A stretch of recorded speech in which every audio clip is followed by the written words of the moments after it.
Welcome to the Secrets of Confident Women podcast, where you'll learn all the best tips, tricks, and practical techniques for building the confidence levels you've always wanted.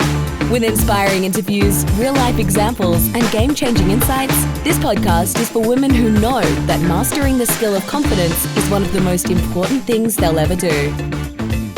Hello and welcome to the Secrets of Confident Women podcast. I'm Jodie, and together with my business partner Anastasia, we run Rise Women, which is a business dedicated to making confidence every woman's new normal. So before we get started today, I'd like to welcome Anastasia back to the podcast. Hi, everyone. It's great to be back. I'm really looking forward to today's conversation because I know it's something that we're all dealing with right now. It's such a common topic. It is, absolutely. So today we are going to be talking about how to manage your stress and adjust your habits if you want to increase your confidence. Now, I'm not sure what's going on at the moment, but absolutely everyone I speak to appears to be busier and more stressed than ever before now. I know. I'm the same. It's like the slower pace that some of us experienced during the height of the pandemic and all the lockdowns that we went through. They just adjusted us in some way. Like we just got used to being not as busy. And now that we're back to being, kind of somewhat whatever normal is, I'm not sure I'm liking it. I just got so used to the slower pace, but now I feel like I've actually never been busier in my whole life. Yeah, I think you're right. We all sort of seem to slow down during COVID, and now we're back into the rat race. And I mean, on one hand, it's great because we're lucky enough to, especially here in Australia, to be able to do the things that we used to do without too many restrictions. But on the other hand, we're also back to the pace that none of us sort of really liked the first time round. Yeah, that's true. And in fact, we're not even sure we want to be operating this way anymore. Maybe we've seen a bit of a silver lining and, gone, oh my God. It is a fast-paced life and there is excessive busyness, and that comes with increased amounts of stress and a tendency to revert back to our default habits, primarily because they were the easy option and they allowed us to get the job done faster, whatever that job, may be. But before we move on to managing those factors in our life, first let's talk about what it looks like to be stressed in our day-to-day lives. Because being stressed, in a nutshell, really reduces your ability to deal. It tends to keep you in the problem mode all the time because everything always seems too hard and it doesn't allow you to progress naturally to a solution mode. Yeah, that's right. And remember from our previous conversations, when we talk about our brains and what we're designed for, humans are naturally inclined to look for the bad, right? We always look for the threats and the danger in order to survive and to stay alive. It's in our DNA. We can't help it, which is great because, yes, it does keep us alive, which is a good thing. But it also means that we are more likely to go into problem mode because our brains are just primed to look for the bad more than they look for the good. Yeah, absolutely. And what we do know about our brain is that our prefrontal cortex helps us make decisions. But when we stress, we limit it. Our brain only has a finite amount of energy. So when we flood it with cortisol, which is the stress chemical, it basically shuts down and says, nope, I'm not doing this. I'm too exhausted to make any decisions, right? So you can see where this is going, right? If the decision-making part of your brain is refusing to make decisions, then the automated part of your brain kicks in, the part that relies on preformed habits, and it yells, don't worry, brain, I've got this. But it really doesn't. Because no, it doesn't. It doesn't, no, because operating based on default habits is sometimes not the best course of action. So if we want a superior prefrontal cortex with all its decision-making power to keep working in our best interest, we need to be careful not to stress it out. Now, unfortunately, it has very limited capacity, so we need to take advantage of those very short periods of time when it's in solution mode and action mode and give ourselves the best opportunity to use it to its full potential. If we don't, we will stress. We will have little meltdowns and we won't be able to find solutions to the problems we are faced with. Instead, we'll just expect the worst all the time also known as pessimism, and then just wait for outcomes that we think are out of our control. Yeah. I mean, that doesn't really sound like living your best life, does it? No, it does not. I mean, of course, sometimes we can't help but stress because some situations can actually be really stressful and you can't change that. So the increase in hormones and chemicals that we experience to counteract this stress can sometimes actually be really useful. The adrenaline running through our bodies can drive us forward to do something when we're really scared. And that can be useful in a fight or flight kind of moment when we don't have the option for flight and we have to stay and fight. But 9 times out of 10, being stressed will actually make the situation you are in worse. And that is a fact. So your best option really is just to figure out how to manage your stress so that you can move into solution mode quickly and increase your confidence at the same time, right? Because this is our goal. We want to increase our confidence and we want to find a solution. And you know what? Sometimes the outcome will be the outcome. Doesn't matter what you do, regardless of your level of input. So in those situations, obviously, stressing about it is pointless because no matter what you do, it will have no bearing on what happens, right? You can't control the outcome. Yeah. What it does do, though, is, as you said before, it reduces your ability to deal. So by being stressed out about something that you just cannot change, it puts you into a problem mode that is really, really difficult to get out of.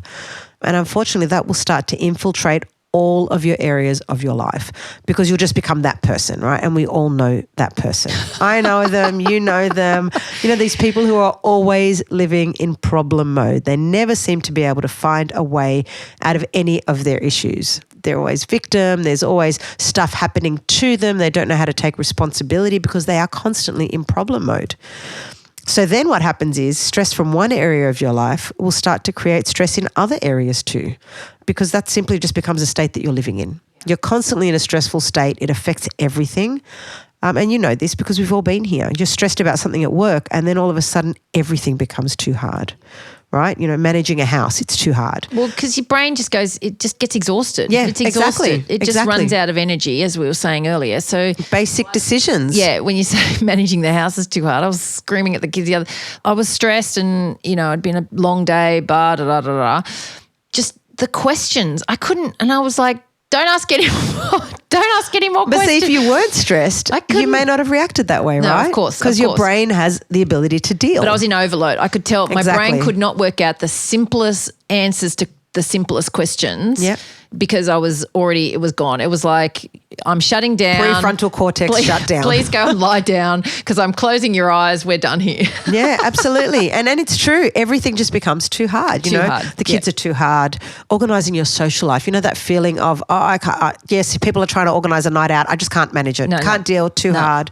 Waiting in a queue at the supermarket becomes too hard. Oh, I know. I have to breathe a lot. Right? Some days we have patience. We're happy to sit and chat with the person next to us. But if you're stressed and you've got 1,000 things in your mind and your decision-making centre is shut down, waiting in a queue is like the worst thing ever. Or watching other people drive on the road too slow. That's my thing. Yes, it is. Like, I've got stuff to do. I am stressed about 1,000 things. You need to get out of my way.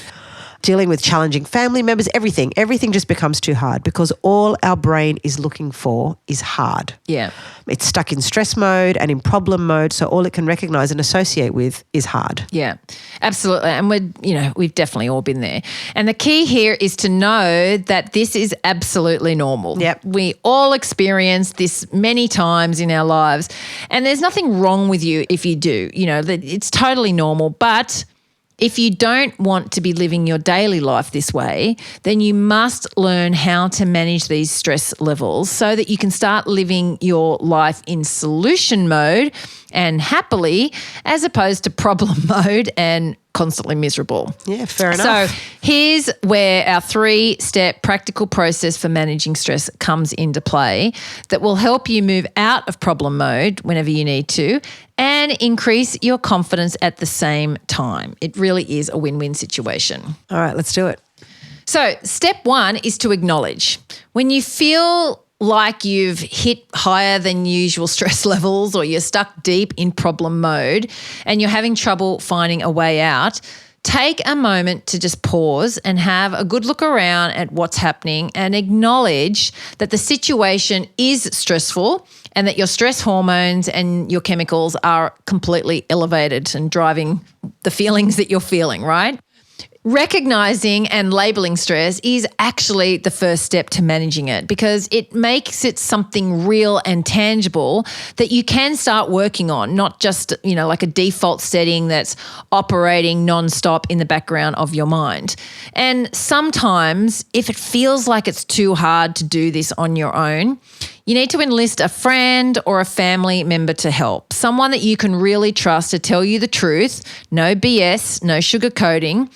Call them over and say, I know I'm stressed and I'm struggling to manage it, but I need some help to figure out exactly what it is that I'm stressed about and how I can deal with it. It's just getting that sometimes you need someone outside the circle to give you a bit of a perspective change because definitely. It might be stress there, but it's something completely different that's going on in your life that's, And if your brain's gone into meltdown mode, it'll make it seem so much bigger than it might actually be. Sometimes, yes, it is a big deal. That's right. But sometimes your brain's just, gone off on a tangent. And if you're in the middle of it, you can't see that. Yeah, and you need a bit of help trying to go back into solution mode, as we're saying, rather than sticking in this problem mode. But if everything's heightened, it's hard sometimes to find that way out yourself. So it's good to get, someone else to help you. And it's this kind of approach will always help you because they will be able to see things and have access to details about the situation that you just won't be able to see in that moment, like we're saying, because you're deep in the middle of it and they are looking at it possibly from the outside. Yeah. And a quick tip though with this one, try not to call on someone who is deep in the same challenge as you are because chances are their stress levels will be a bit contagious and then you'll both end up falling into or staying in this problem mode. So getting some perspective out from someone outside, which can be a friend or a coach or a mentor, someone who can look at things that aren't right in it. Yeah. You need to pick out your person very carefully here. Yeah, that's so true. I mean, we always talk about having the right people around you and supporting you. And this is definitely one of the reasons why. Yeah, for sure. Because they'll be the people who can help you identify what's wrong and support you to manage it, especially if they're not in it. Yeah. Right? If they're giving you an external perspective, you'll get clarity from these people that you wouldn't get otherwise. Absolutely, yeah. Okay, so on to step 2, which is to assess. Now, I love this one because it just makes absolute sense, right? When you're feeling stressed about something, take a moment to assess the situation and create 2 buckets for your thoughts and your actions. One should be called what I can change. Yeah. And one should be called what I can't change. It's so simple, right? And then you immediately get into work on putting into action the things that you can change. So you separate, you look at the situation and you pick what are the elements that I think I can have some impact on and what are some that they're just completely out of my control.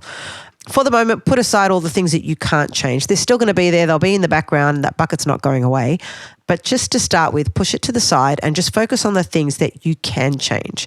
Now, as you start to take action and change the things in the can change bucket, you will instantly start to feel an increase in confidence and a reduction in stress levels because you will know that you are actively working on the situation. You're not sitting back and letting it happen to you. You are actively working to fix things. And yes, it might still be crap. And yes, there might still be a lot to stress about, but at least you're doing something, right? You're in action. Now, when you've done as much as you can, bring back the can't change bucket and reassess. Have your actions changed anything in the can't change bucket to a can change item? If so, swap it into the other bucket, get to work. If not, leave it where it is, move on. There will always be things in the can't change bucket. You need to accept that because we can't have an impact on everything, right? For sure. So just keep working through the things in your buckets or on your lists, whatever works best for you. I'm definitely a list girl, don't like buckets.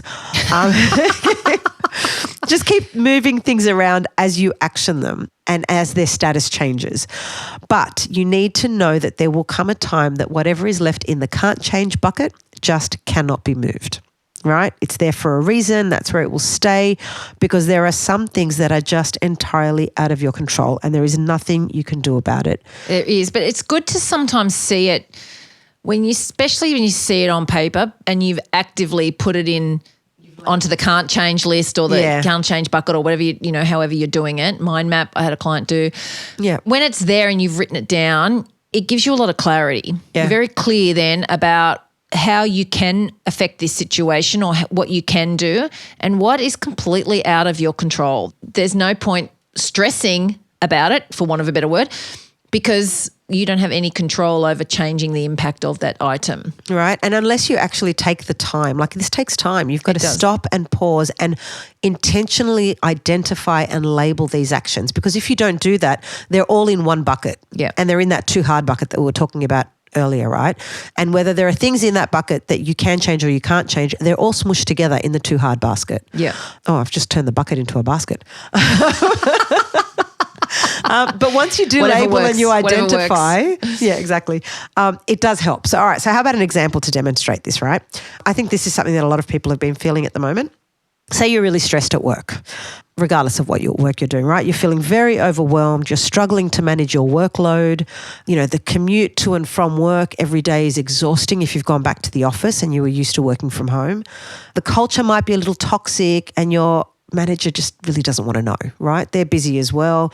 They're probably dealing with the same thing and their priority is just get the job done. Just get the job done. We'll deal with this later.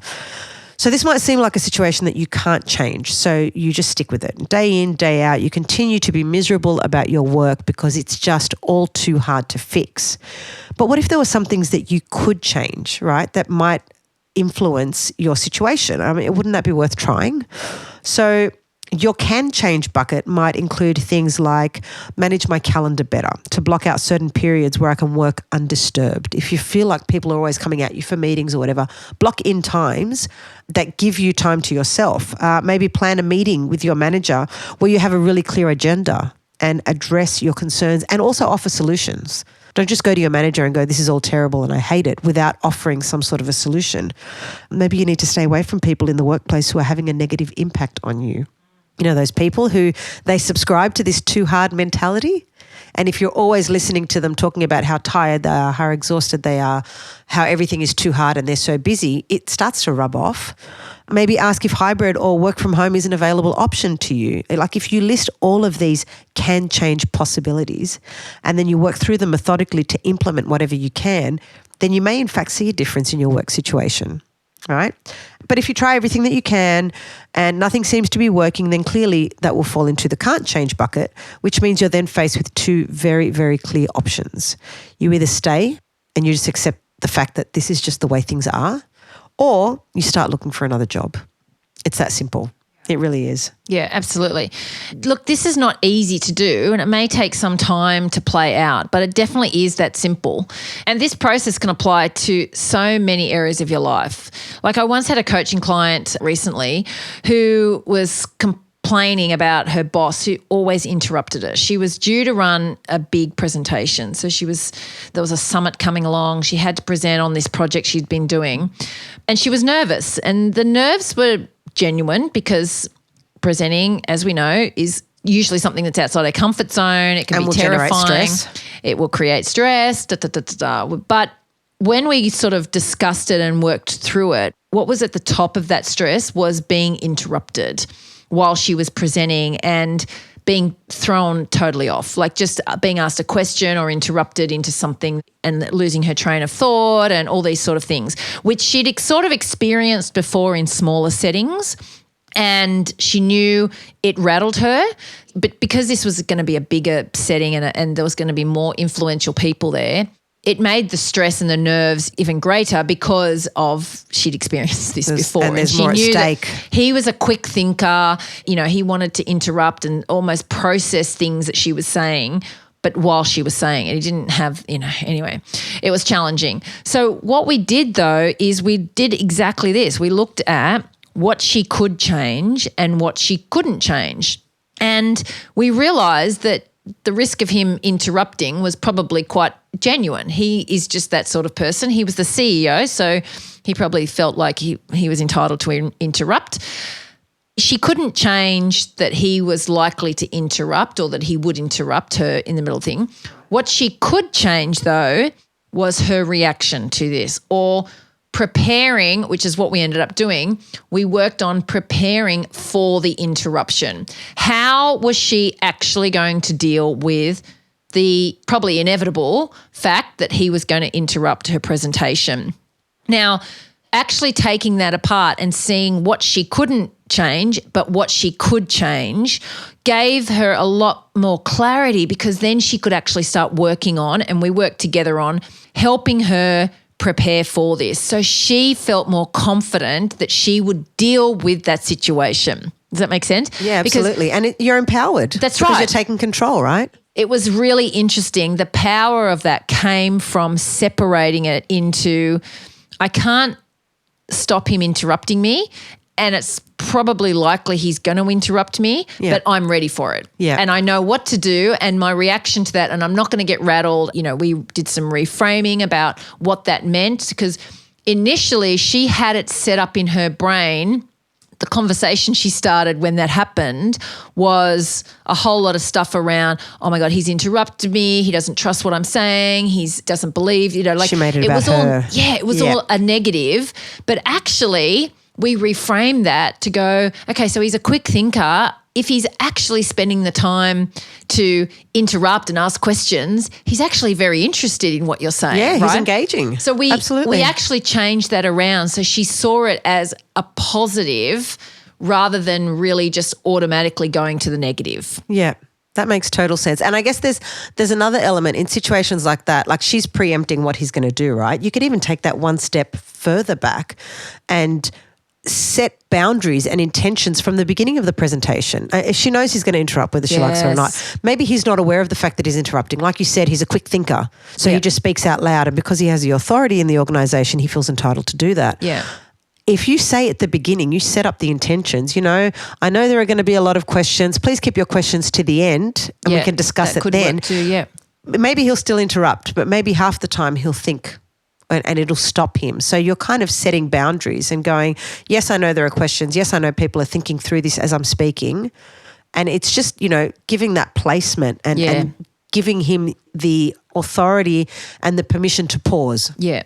Yeah. And go, I know you want to ask a question, but maybe just hold it and keep it till later on. It may work, it may not, but at least, again, you feel like you're taking control, right? Yes, exactly. I think that's a great example of how to assess a situation and then decide what can or cannot be changed.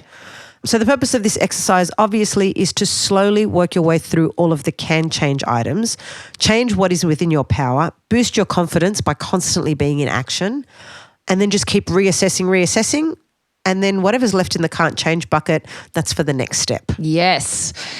This one is an interesting one. And this one is probably the most challenging one. Yeah, definitely. So after you've done everything you can do and you've revisited your buckets or your lists or your baskets, whatever you do, as often as you need to, the question is then, have your actions created a change in your circumstances, or are there still some things that you just cannot change, which is likely, right?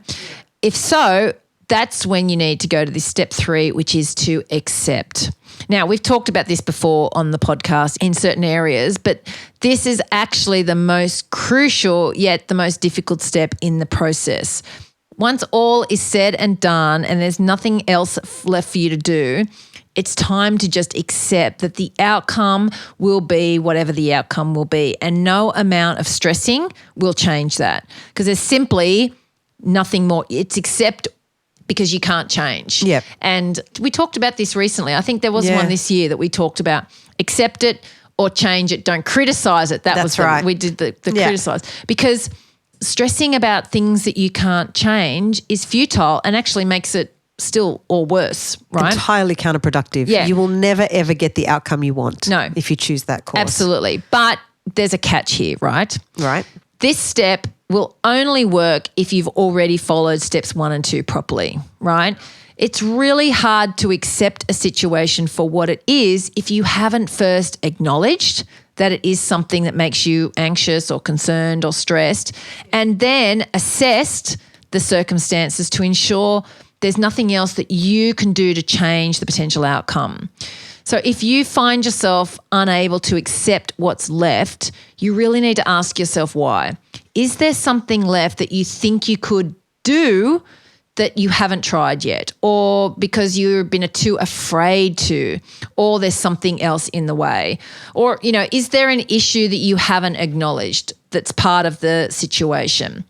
If there is, you need to go back to step 1 and figure out if you've covered all your bases and really thought through everything that could be about, assessing and what's causing you that stress.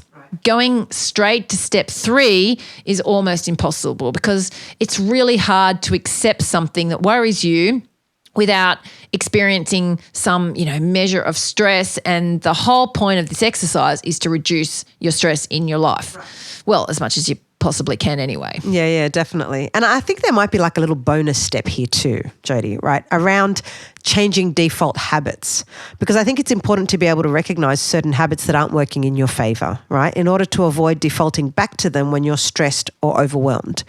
Creating positive default habits that will pull you out of problem mode and support you to enter solution mode is actually a really great way to manage stress because it automates the process for us. If you create the right habits to acknowledge, assess, and accept whenever you're feeling stressed and you keep repeating this process, then that is what you will fall back on if stress starts to kick in and you start to feel overwhelmed, right? It's these positive habits that can help you solve for the problem that you're facing. And that's the whole point, isn't it? To fix the stressful situation that we're in. Oh, absolutely. So an example of a default habit that may not be supporting you in situations like this could be, let's say, overeating or undereating or smoking or drinking or not sleeping well or the good old procrastination one. Love that one. Or a whole range of other habits that your body and your mind may revert to when things get too hard. They go into I've got the too hard basket. Have you got one of those? Yeah. It's a basket now. It's not a bucket, remember? It's right. Yep. But learning to recognize your default habits and replacing them with more helpful habits is the way to break this cycle and make sure that your habits, or that the habits you are defaulting to, will be the ones that help and support you. Preempting the cue is really crucial here. In order to avoid reverting to a default habit, you need to recognize your trigger before the habit loop commences, right? And look, I think we've discussed this in the past. A habit loop looks like this. There's always a trigger that kicks it off, the thing that will get the ball rolling and your mind into auto mode. This is followed by the routine, which is the default practice or thought that you automatically revert to when your trigger shows up. And then there's the reward, which is the outcome of the habit. Let's say it's overeating. You get initial reward for that because it feels like it fills the void or whatever it happens, but then often turns into an undesired outcome, especially if it's continued consistently and you're overeating all the time. If you're stressed once and you overeat once, it's not going to be an impact, right? But if it's a habit, this is a habit that then can turn into, because the reward you get is immediate sort of feeling of satisfaction, but the outcome over time is an undesired outcome. It doesn't actually solve the issue that you're facing, which is stress. It just gives you an immediate reward initially. It's still not sort of helping you, right? But we keep going back to it, right? Because it's familiar. Because it's familiar, easy. right? Yep. And it's easy. And you start running that habit. At this point, your brain's going, I'm not dealing and I'm in autopilot. So it goes to the automatic places that you've trained your brain essentially to do. So we want to train it to go to good automatic places. Yes, exactly. Right. If that desired outcome's not working for you anymore, then it's creating a new habit when this trigger goes off. Right. So the key here then is to recognize the trigger, change the routine, and intentionally bring about a different reward or outcome. What you want to do is create more helpful habits that get you out of problem mode and into solution mode as quickly and as easily as possible. So for the example I just used, if you've got the habit, and I don't like using good habits, bad habits, they're habits, but they produce sometimes positive or negative outcomes. Yes. If you say that the way you deal with stress, let's say, is at the moment when you're in autopilot, you go into overeating or smoking or have too many wines after dinner, and then it's an undesirable habit, an undesirable outcome that you're receiving from that, then you want to change the routine. So instead of the smoking or drinking or overeating, you replace that with, well, I'm going to go for a walk, or I'm going to, that's the bit you're changing, because the trigger's still going to be there. Yeah, absolutely. But it's changing the routine to create a different outcome for yourself. Right. Because here's the thing, right? Unhelpful habits are often just coping mechanisms, right? We've created them to help us get through something, right. But often getting through is not enough. If you learn how to recognize your default habits as coping mechanisms and you know what triggers them, then you put yourself in the best possible position to change your routine, as we're saying, or your behavior, which will ultimately change your outcome. Right. So try changing to more helpful habits and see what happens. Instead of overeating when you're stressed or drinking wine, try drinking some water instead, or going for a walk, or, picking up a book or something else. The action is the same, but the outcome will be much better for you. Instead of procrastinating when you feel overwhelmed, write a list and get all your thoughts down on paper, or call a friend, someone who is happy and positive and uplifting, who will, boost you up when you're feeling low. There are so many ways to change our routine or disrupt the habit loop is essentially what we're trying to do, as long as we learn how to recognize our triggers and put then a plan into action to change our behaviors. And this will help you when you're stressed, because you eliminate the fear of knowing that stress and overwhelm will lead you to unhelpful habits and destructive coping mechanisms, which, we've all been there. Yeah, absolutely. And it all makes total sense, right? Like we said earlier, it's not easy, and it does take time and it takes repetition, but it is simple. It's a simple concept. You just need to work on it. And if you work on this and you get it right, we guarantee you will learn how to manage and reduce the stress levels in your life, and you will increase your confidence doing it. Absolutely. Great. Well, that's it for today. Thanks for this awesome discussion, Jodie, and thank you everyone for joining us. It's been amazing as always, and if you've enjoyed it too, please feel free to like, share and subscribe to help us get our message out to everyone, that confidence is accessible to every woman if she learns how to create, practice and master all of the practical confidence building techniques that work for her. So until next time, bye for now.